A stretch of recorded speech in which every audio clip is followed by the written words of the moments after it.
ખેડૂત મિત્રો અત્યારે 20 HP ટ્રેક્ટર ઉર્જા ઈવી એનું ટ્રાયલ ચાલી રહ્યું છે, જે તમે જોઈ શકો છો 20 હોર્સ પાવર નું છે અને સવારે 8 વાગ્યા ત્યાં ટ્રેક્ટરને અમે ટેસ્ટિંગ ચાલુ કર્યું છે। અત્યારે 11:30 જેવું થયું છે લગભગ।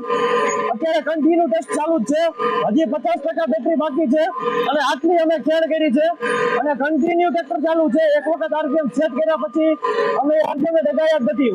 ટ્રેક્ટરને સેટ આવે તો વર્તું કરવામાં પણ આરપીએમ ને અમે ચેન્જ કરતા નથી, એની આરપીએમ અમે ટ્રેક્ટરને વર્તું કરી છે, રિવર્સ પણ કરતા નથી। કન્ટિન્યુ લોડ એક વખત લીવર આપ્યું ત્યારે 100% બેટરી ચાર્જિંગ હતી અને 0 જ્યાં સુધી નહોતું અને આને એક આરપીએમ ચાલુ છે, ઈ જ આરપીએમ ઉપર ચાલે છે। તમે જોઈ શકો છો અત્યારે સ્લીપેજ આવે છે પણ હાઇડ્રોલિક ઉપાડવાનું નથી કેમ કે સેન્સિંગ ધીરે ઉપર છે, સેટ કરેલું છે, એમાં કોઈ ફેરફાર થશે નહીં।